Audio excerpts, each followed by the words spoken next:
নমস্কার বন্ধুরা, আপনারা দেখছেন স্কাইটেক বাংলা। তো ফেক জিপিএস ব্যবহার করার জন্য আমাদের সর্বপ্রথম যেতে হবে প্লে স্টোরে, কারণ প্লে স্টোর থেকে একটা অ্যাপ্লিকেশন ডাউনলোড করতে হবে। আমি সরাসরি চলে যাচ্ছি প্লে স্টোরে। প্লে স্টোরে গিয়ে আমি এখানে সার্চ বাটনে লিখে দিচ্ছি ফেক জিপিএস।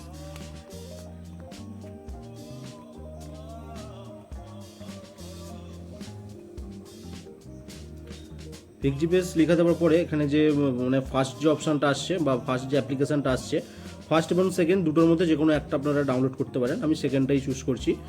এই যে ফেক জিপিএসটা আছে এটা আমি ইনস্টল করে নিচ্ছি। তো আমাদের এটা ফেক জিপিএসটা ইনস্টল হয়ে গেছে, কিন্তু এটা এখনই ওপেন করলে এটা ওপেন হবে না। এরপরেও অনেক কিছু সিস্টেম আছে, সেটা আমি পুরো ভিডিওটায় দেখাচ্ছি। ঠিক আছে, তো আমাদের ফেক জিপিএসটা ইনস্টল করার পর আমাদের সরাসরি চলে যেতে হবে আমাদের মোবাইলের যে সেটিং অপশান আছে সেটিং অপশানে যাওয়ার পর আমাদের একটা অপশান অ্যানেবেল করতে হবে। সেটা সবসময় ওটা ডিসেবল থাকে, ওটাকে এনেবেল করতে হয়। ওটার নাম হচ্ছে ডেভেলপার অপশান। অপশানটা অন করার জন্য আমি আমার ফোনে অ্যাবাউট অপশানে গেলাম। অ্যাবাউট অপশানে যাওয়ার পর ওয়েস ভার্সনে গিয়ে 3-4বার টাচ করলেই আমার ডেভেলপার অপশানটা চালু হয়ে যাবে।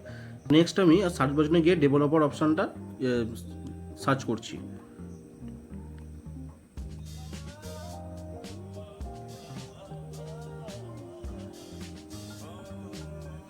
তো আপনারা দেখতে পাচ্ছেন ডেভেলপার অপশান এখানে দেখাচ্ছে। আমি ডেভেলপার অপশানটা অন করলাম। ঠিক আছে, অন করার পরে আমি একদম নিচের দিকে স্ক্রল করলে আমি দেখতে পাবো এখানে অনেক অপশান আছে। সেখান থেকে আমাকে সেই অপশানটা চুজ করতে হবে যে সিলেক্ট মক লোকেশান। আমি সিলেক্ট মক লোকেশান অপশানটা অন করে নিচ্ছি। এখানে আসার পর আমি যে ফেক জিপিএস অ্যাপটা ইনস্টল করেছি সেখানে এটা ক্লিক করে নেবো। ক্লিক করার পর আমাদের এটা কাজটা হয়ে গেছে। আমি এখন সরাসরি চলে যাবো আমি যে ফেক জিপিএস অ্যাপটা ইনস্টল করেছি সেইটা। আমি ফেক জিপিএস অ্যাপসটা খুলে নিলাম। খুলে নেওয়ার পরে এখানে যে কোনো একটা কান্ট্রিতে আমি এটা যেখানেই যে ব্লু ডটটা দেখতে পাচ্ছেন, যেখানে এটা থাকবে সেখানেই আপনি করতে পারবেন। তো আমি যদি এখানে দিয়ে এটাকে প্লে করি, তো আমি যদি গুগল ম্যাপ থেকে আবার খুলি, আপনারা দেখতে পাবেন আমি লোকেশানটা ওখানেই আছে।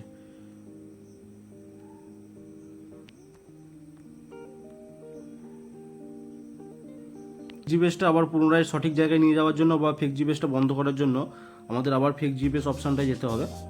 ফেক জিপিএস অপশানটা যাওয়ার পরে যে এটা প্লে করেছিলাম এখান থেকে এটা স্টপ করে দিলেই আমার কারেন্ট লোকেশানে আবার এটা আগের মতো চলে আসবে।